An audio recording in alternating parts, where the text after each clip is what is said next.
우리 함께 내 안에 두신 하나님의 영이라는 제목으로 같이 함께 은혜 나누기를 원합니다.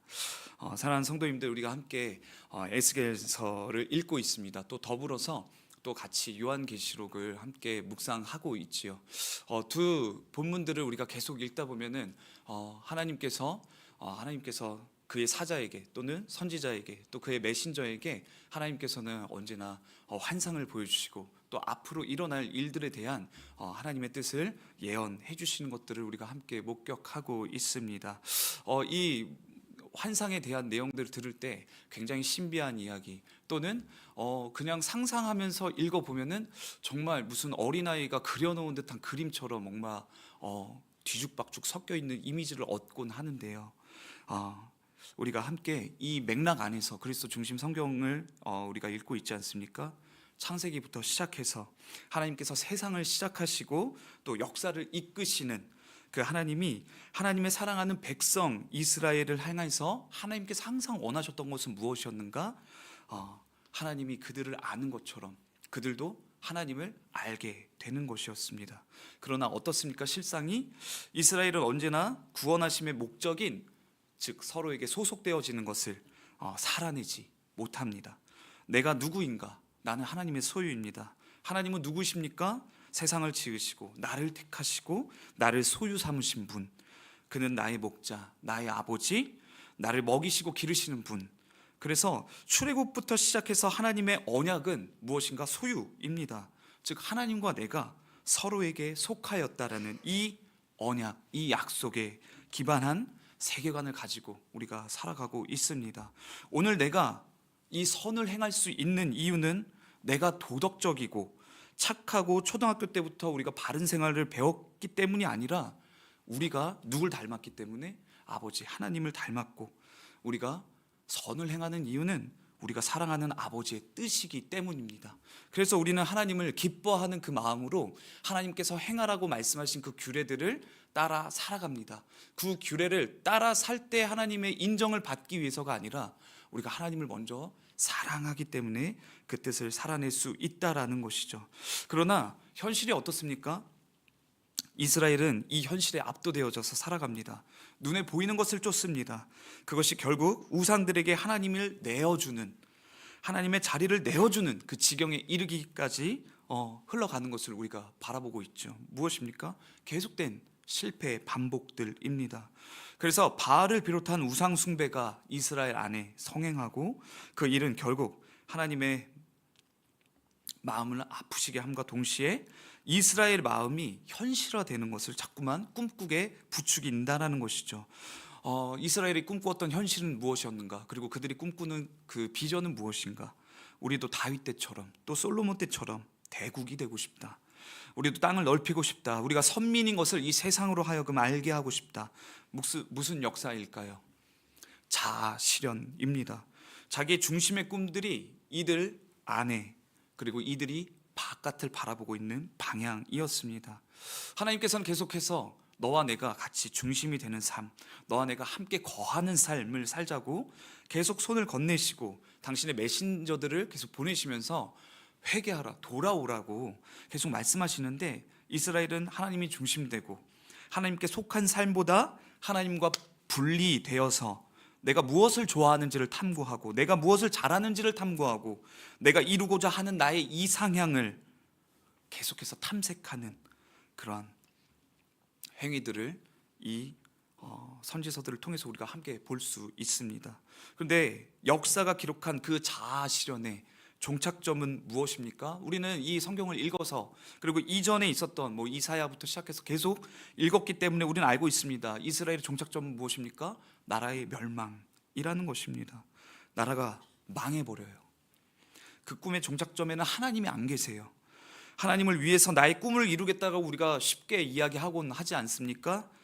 포장이라고 성경은 계속해서 고발하고 우리에게 적나라하게 손가락질합니다. 결론은 무엇인가? 거짓말이라는 것입니다.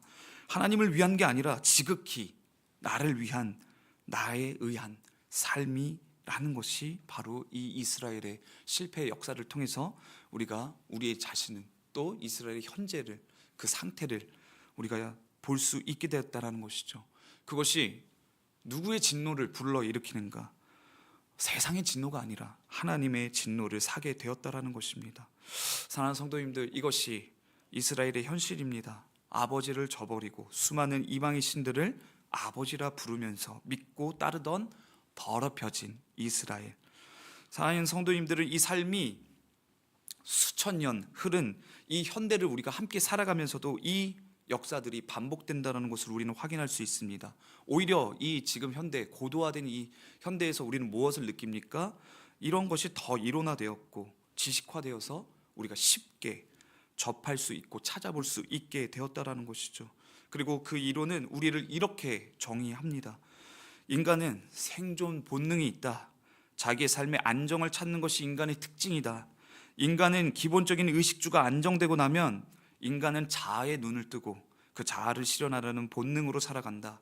하지만 사랑하는 성도님들, 우리가 배운 지식이고 학교에서 배운 삶이지만 성경은 이 본능에 대해서 정죄합니다. 뭐라고 정죄합니까? 죄성이다라고 정죄하고 표현하고 있습니다.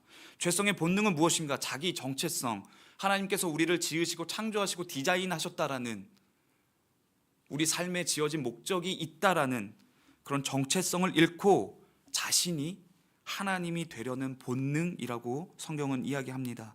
내 삶은 내가 만들어 갈 거야. 이 사실이 어디에 적혀 있습니까? 창세기 3장 5절에 보면은 옛뱀, 곧 마귀를 통해서 우리에게 새겨놓은 본능이 되지 않습니까? 지켜야 할 것들을 어겨라. 하나님을 벗어나면 네 눈이 밝아져 너도 하나님과 같이 될 수 있다. 그래서 세상은 끊임없이 지식을 탐구합니다. 무언가 더 알고자 노력합니다.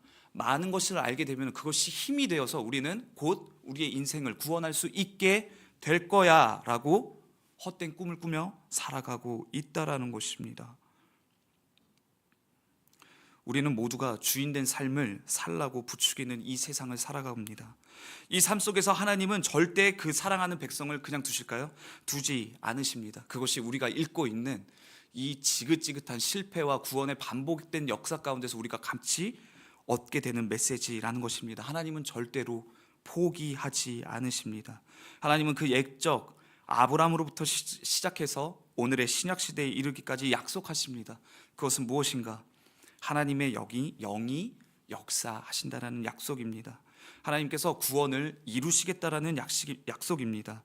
당신의 영을 우리에게 보내시고 새 마음을 주신다라는 것입니다.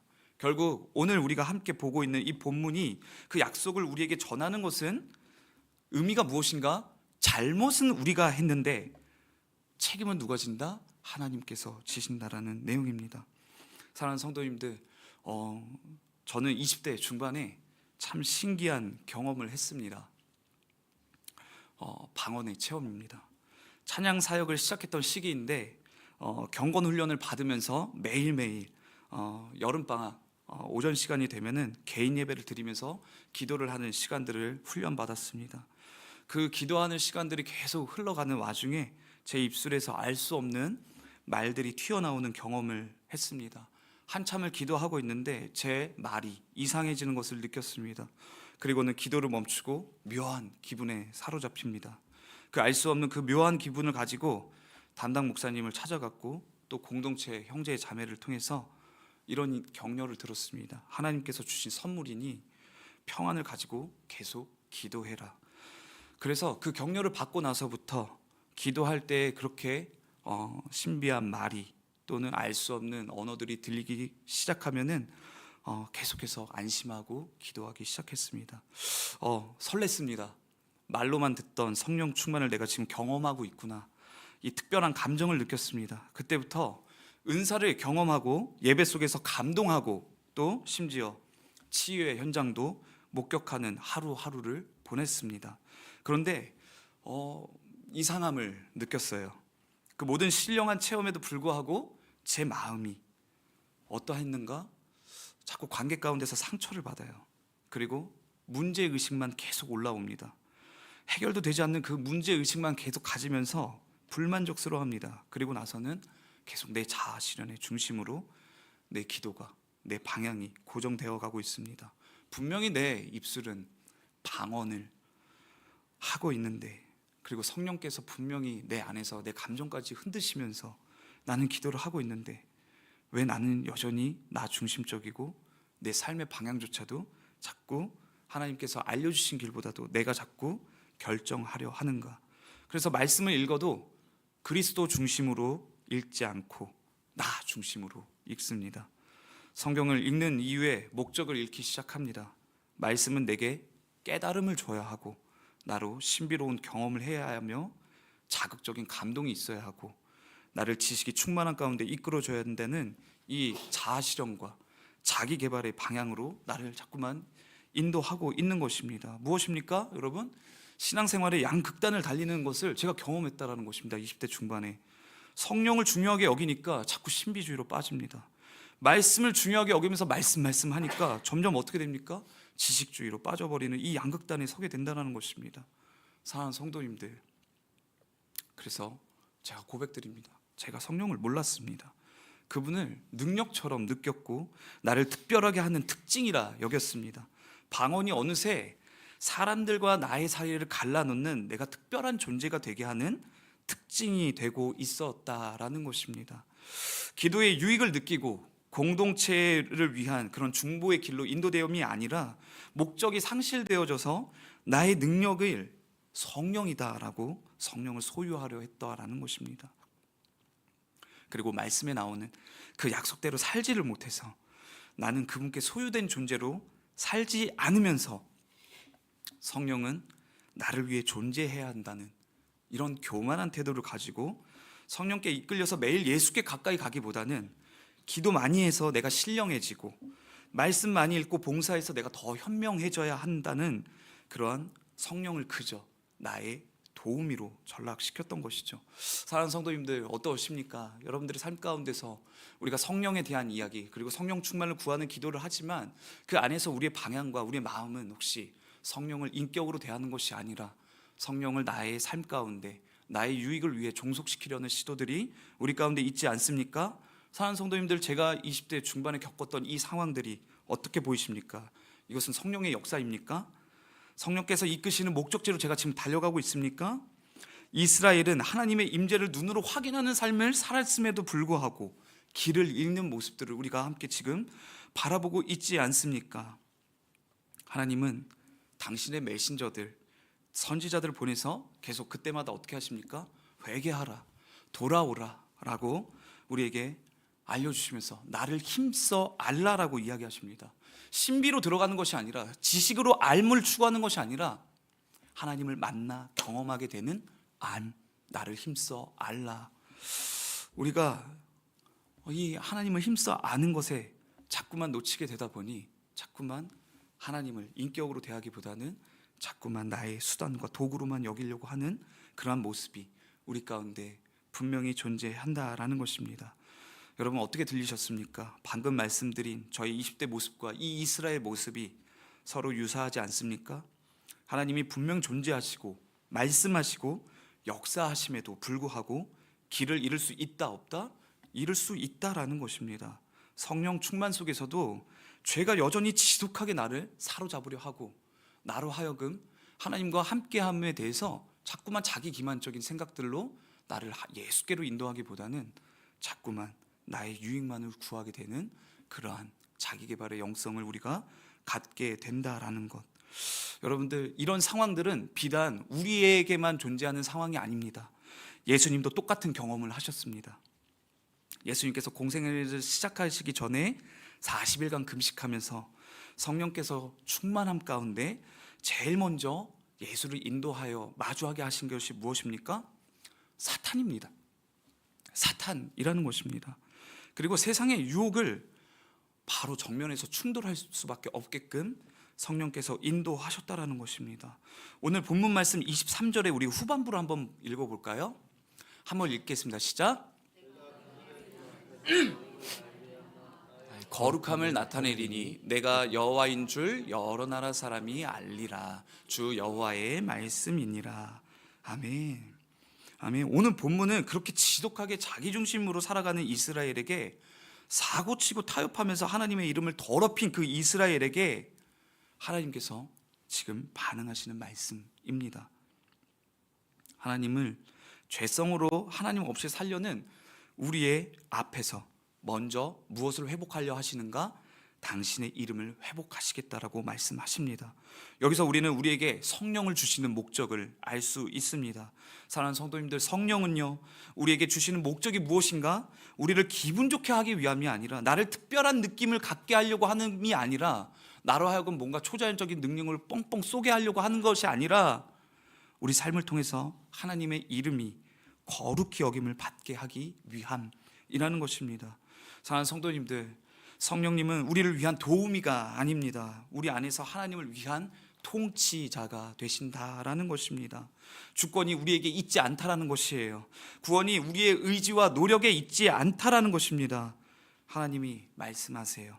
더럽힌 나의 이름을 내가 거룩하게 할 것이다.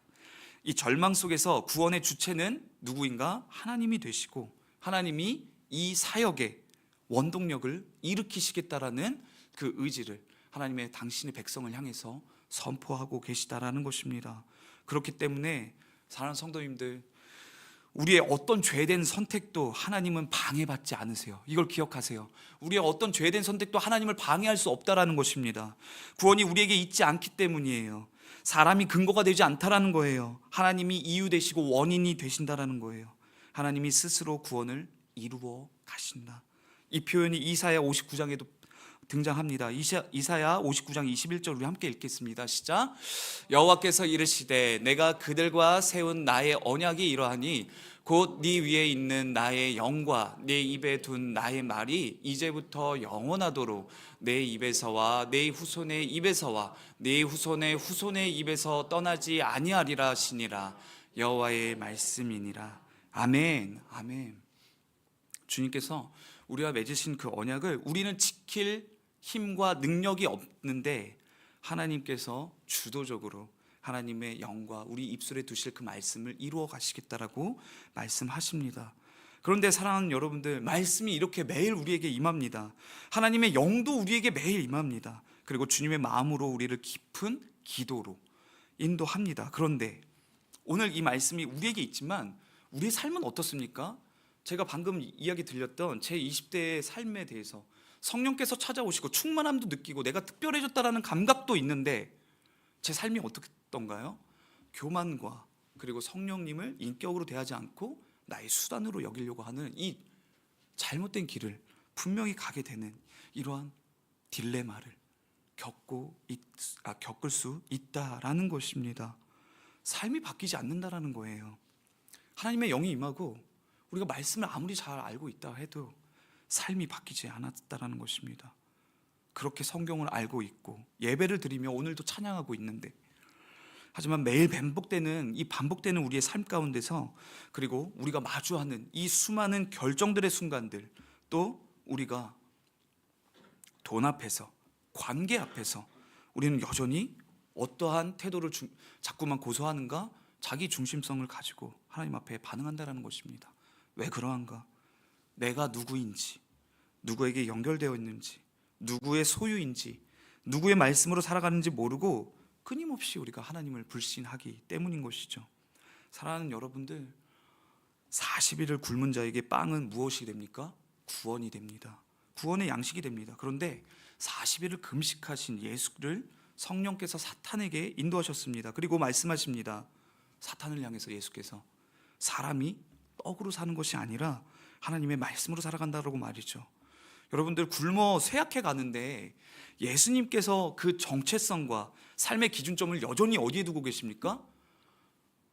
말씀 지키면 뭐해, 굶어 죽으면 끝이잖아 라고 수많은 사람들이 이야기하고 있는데, 굶어 죽어가는 그 생사의 기로 앞에서 자신의 정체성을 놓지 않고 있다는 것입니다.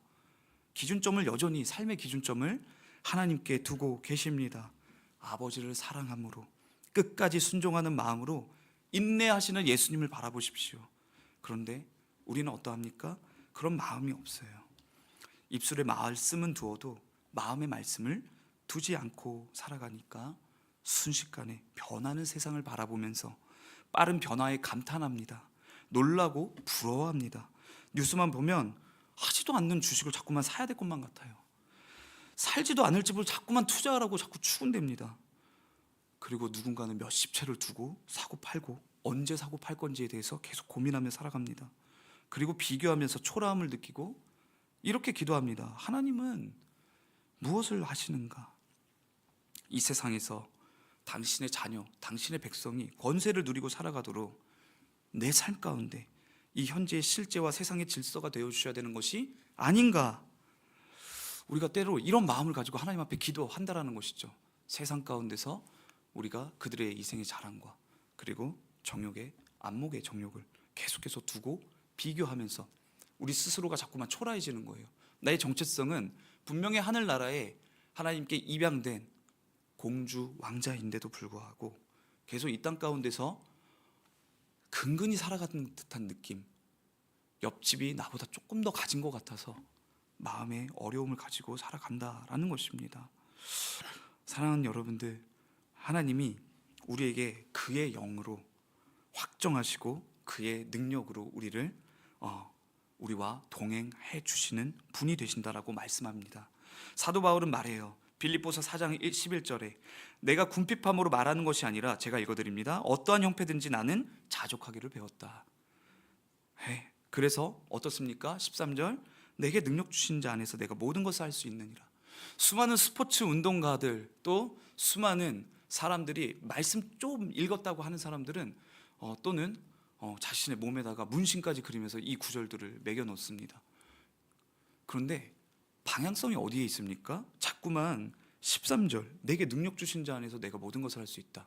그게 능력의 근원이 우리를 향해서 목표와 또 방향을 설정해 주신다는 생각은 못하고, 내가 세운 계획, 내가 추구하는 나의 원함을 향해서 내게 능력 주신 자는 나를 지지한다라는 것으로 자꾸만 해석한다라는 것이죠. 근데 아닙니다. 사도 바울이 감옥에 처했을 때도 찬송할 수 있었던 그의 인생을 바라보십시오. 그러면 우리는 대번에 깨닫게 되죠. 내게 능력 주신 자는 나로 하여금 하나님을 알게 하고 그 신령한 복으로 살게 하는구나. 여기서 말하는 신령한 복이 무엇이겠습니까? 하나님 그 자체이시라는 것입니다. 하나님 아버지와 그의 아들과 그의 아들 안에서 일어나는 우리를 향하여 보혜사 되신 성령께서 우리를 향하여 함께 하시고 직접 복이 되어 주신다라는 것입니다. 그래서 이 복을 받아라, 너희는 성령을 받을 것이다라고 사도 바울은 우리를 향해서 이야기하는 것이죠. 자꾸만 우리의 이상향과 하나님께서 말씀하시는 그 계획하심이 자꾸만 괴리가 생겨나는 것을 우리가 경험한다라는 것입니다. 그래서 사도 바울은 그리스도인에 대해서 이렇게 정의합니다. 그들은 가난과 부유함 사이에서 초라함과 우쭐해지지 않는다. 그런데 우리는 온갖 비교 속에서 남보다 가난해서 초라해지고 남보다 좀 나아서 우쭐해지는 것을 우리가 이 시대를 살아가면서 매일매일 경험하고 느끼는 것이랍니다. 그 결과가 결국 오늘의 말씀의 배경인 나라의 멸망을 초래하게 되었다라는 것이죠. 사랑하는 여러분들, 나라가 망하는 것을 경험함에도 불구하고 지금 이스라엘은 변화하고 있습니까? 변하지 못하고 있습니까? 변화하지 못합니다. 그래서 무엇인가? 우리는 변화할 수 있는 능력이 없어요. 우리는 변화할 수 있는 능력이 없다라는 것입니다. 그래서 하나님께서 그 변화를 일으키시고 책임지시겠다라고 오늘 우리를 향해서 말씀하십니다. 여러분, 이런 변하지 못하는 이 능력과 이 무능 때문에 하나님은 이 무감각함 속에서도 우리로 하여금 교회를 통해서 자꾸만 찾게 하시고 보게 하시고 깨어나게 하시는 이들을 통해서 하나님께서는 이 부흥을 일으키신다라고 약속하십니다. 한 사람이 우리가 느끼는 무감각들이 무엇입니까? 저는 우리 교회 안에서 매해마다 2번 내지 3번 저희가 함께 세례를 경험하지 않습니까? 그때마다 저는 너무나도 설레입니다. 한 사람이 우리 회중들을 증인으로 세워놓고 당신의 삶은 하나님을 찬송하기 위해서 존재하는 것이 맞습니까? 라는 이 질문 앞에 손을 들고 아멘이라고 이야기합니다. 우리는 그 아멘이라고 외치는 그 한 사람의 영혼의 고백을 보고 격려하고 박수치면서 와, 오늘 이 자가 우리의 형제 되었다, 우리의 자매 되었다 라고 감격 가운데 축복합니다. 그런데 때로는 이 무감각이 너무나도 내 옷과 같이 느껴져서 누군가 영혼의 구원을 얻었고 자기 삶에 대해서 방향성을 돌이켰다라는 이 놀라운 고백 앞에 우리가 무감각을 경험합니다. 이 영혼이 구원되는 이 기적을 보면서도 우리가 무감각해져요. 그게 뭐가 중요해? 세상 나가면 아무런 표식이 되지 못하는데 결국 우리가 세상을 경험하면서 살아오면서 느꼈던 그 경험치들이 자꾸만 진리를 대체하려고 한다는 것이죠. 결국 세상은 어떤 곳인가? 힘이 있어야 되고 돈 있는 자들이 경영한 대로 가고 있는데 하나님은 그 속에서도 침묵하시는 것 같은데 세상을 살면서 하나님의 말씀을 읽으면서도 우리가 하는 반응은 무엇인가? 쉽게 염세적으로 바뀐다는 것입니다. 어떤 것에도 소망을 두지 않습니다. 감탄조차 나오지 않아요. 어차피 이러다 말겠지. 그런데 그렇게 체념하고 살아가고 있는 이 백성들을 향해서 하나님께서 어떤 구원을 이루십니까? 24절입니다. 24절 초반 부분 우리 함께 같이 읽겠습니다. 시작. 24절입니다. 함께 읽겠습니다. 시작. 내가 너희를 여러 나라 가운데서 인도하여 내고 여러 민족 가운데서 모아 데리고 그 고국 땅으로 들어가서. 여러분들 무슨 얘기를 하세요? 하나님께서 고향 땅으로 이끌어 가시겠대요. 그리고 무얼 뿌리는 역사를 일으키시는가? 25절입니다. 25절 읽겠습니다. 시작. 너희에게 뿌려서 너희로 정결하게 하되 곧 너희 모든 더러운 것에서와 모든 우상 숭배에서 너희를 정결하게 할 것이며. 사랑하는 여러분들, 우리 이 맑은 물을 뿌리시는 하나님을 바라봅시다. 그리고 하나님께서 그것을 통해서 우리에게 이루고자 하시는 것이 무엇이래요? 우리를 씻기시겠대요. 우리를 정결하게 하겠다고 합니다. 지금 이 정결이란 단어에 조금 집중했으면 좋겠어요. 하나님이 뜻하시는 정결의 의미는 무엇인가? 이것이 기독교 성결론입니다. 기독교 성결론은 무엇인가? 25절 후반부에 다시 보면은 제가 읽어드릴게요. 곧 너희 모든 더러운 것에서와 모든 우상 숭배에서 너희를 정결하게 할 것이며. 사랑하는 여러분들, 우리를 정결하게 하시는 것이래요. 무슨 일이 일어나는 것으로? 우리를 더러운 것에서와 우상 숭배하는 것에서 우리를 깨끗게 하시겠다라는 것입니다. 그러면 무슨 일이 일어나는가? 26절에서 일어난대요. 26절 함께 읽어보겠습니다. 시작. 또 새 영을 너희 속에 두고 새 마음을 너희에게 주되 너희 육신에서 굳은 마음을 제거하고 부드러운 마음을 줄 것이며. 네, 여러분들, 새 영을 우리 속에 두어서 우리로 하여금 그 새 마음을 우리에게 만들어 주심과 동시에 우리 육신에서 굳은 마음을 제거하고 부드러운 마음을 만들어 줄 것이다라고 이야기합니다. 여러분들, 이 27절에서는 또 연달아서 뭐라고 이야기하는가? 내 영을 너희 속에 두어 너희로 내 율례를 행하게 하리니. 사랑하는 여러분들, 하나님께서는 약속하셨고 언약하셨고 계명들을 주셨습니다. 그런데 인간은 그 계명을 지킬 능력이 있었습니까? 없었습니다. 그래서 계속해서 실패의 역사들을 반복하고 있는 것이에요. 그런데 하나님께서 주체적으로 나타나셔서 너희에게 원인이 있지 않고 내가 원인이 되어서 내가 이끌고 가는 구원을 세우겠다라는 것입니다. 우리의 공로는 전혀 없다라는 것입니다. 여러분들, 이 새 영이 일어남으로 인해서 우리가 율례를 행할 수 있게 되는 마음이 준비된다라는 것이에요. 그러면 기독교의 정결론은 무엇인가? 단지 죄에서 깨끗해지는 것을 말하는 것이 아닙니다. 28절에서 그것을 보여주는데 28절 제가 읽어드릴게요. 내가 너희 조상들에게 준 땅에서 너희가 거주하면서 내 백성이 되고 나는 너희 하나님이 되리라. 사랑하는 여러분들, 하나님께서 정결케 하시고 이루시는 역사는 무엇이냐면은 이것을 이루시는 거예요. 이것이 우상을 벗기시는 까닭이 되는 거고 새 영과 새 마음을 주시는 이유가 되는 것이에요. 무엇이라고요? 성령으로 말미암아 내가 하나님의 백성이 되고 하나님이 우리 하나님이 되신다라는 것입니다. 사랑하는 여러분들, 그럼 기독교 성결론은 무엇인가? 하나님과 우리가 서로에게 소속되는 것입니다. 여러분들, 우리는요 착각할 때가 많아요. 우리가 생각하는 도덕과 윤리를 가지고 그 순결을 가지고 하나님의 정결론이라고 우리는 생각합니다. 그저 깨끗해지는 것, 죄 안에서 흠이 없는 것, 이것이 아니에요. 순결함이 정결함이 아니에요. 정결함은 누구에게 속할 때에만, 누구에게 돌아갈 때에만, 하나님께 소속될 때만 가능해진다라는 것입니다. 우리가 하나님께 속할 때에만 우리는 정결해진다는 거예요. 그래서 믿는 자인 우리는요 쉽게 판단하지 않아요. 쉽게 정죄하지 않아요. 말씀이 우리를 정죄하는 거에만 민감하게 반응합니다. 그래서 마음이 너그러져요. 누가 앞에 와가지고 찌르고 우리를 음해하고 우리에게 계속해서 다른 프레임을 씌운다 할지라도 우리는 거기에 대해서 반응하지 않습니다. 우리가 깨끗해질 수 있는 것, 우리가 깨끗하다라고 주장할 수 있는 것은 그 근거는 어디에 있는가? 우리가 하나님께 속할 때에만 우리가 할 수 있다라는 것이죠.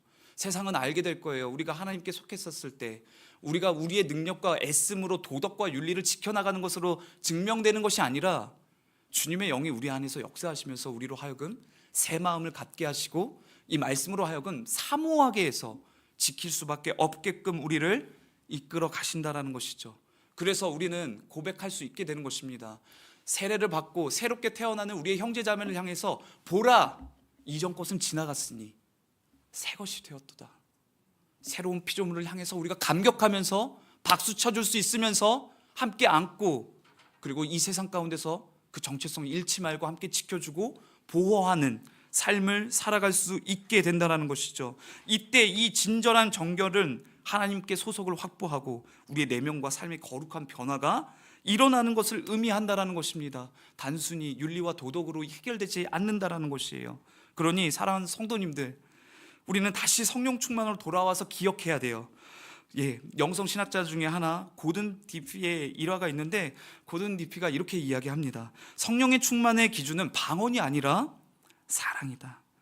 고든 피 목사님이 성령을 단순한 체험으로 환원시키지 말라라고 경고해요.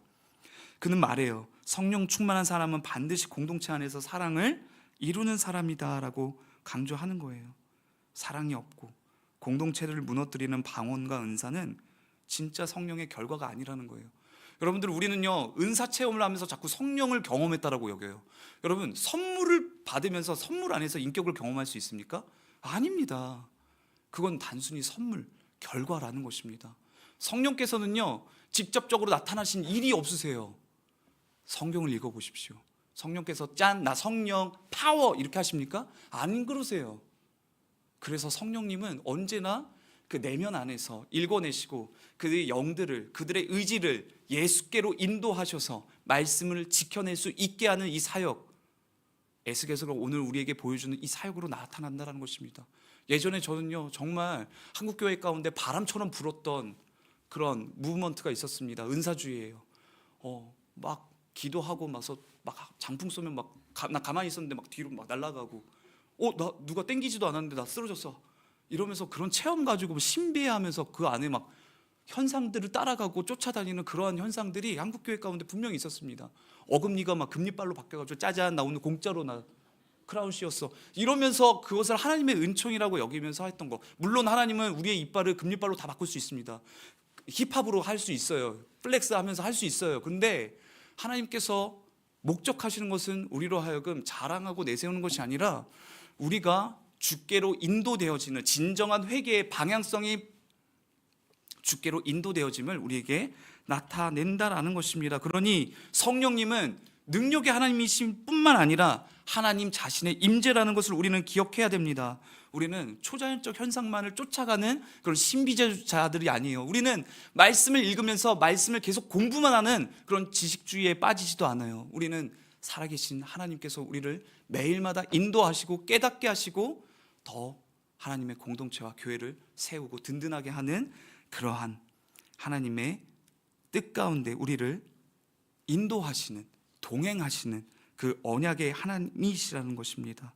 사랑하는 성도님들, 에베소서 1장 14절은 이렇게 이야기합니다. 성령께서 우리를 결국 종착지를 어디로 인도하시는지를 에베소서를 통해서 우리에게 알려주고 있습니다. 우리 에베소서 1장 14절 읽고 함께 메시지를 마치도록 하겠습니다. 함께 읽습니다. 시작. 이는 우리의 기업의 보증이 되사 그 얻으신 것을 속량하시고 그의 영광을 찬송하게 하려 하심이라. 할렐루야.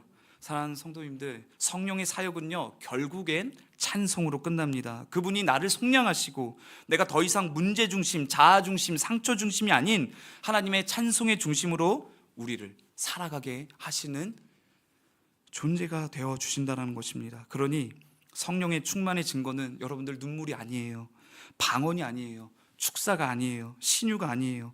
구별하셔야 돼요. 그것은 충만이 아닌 선물이라는 것을. 그분은 우리를 인격적으로 대하시며 우리로 하여금 하나님 아버지를 사랑하게 하시고 그 말씀을 지켜 행하게 하시도록 인도하시는 분이시다라는 것입니다.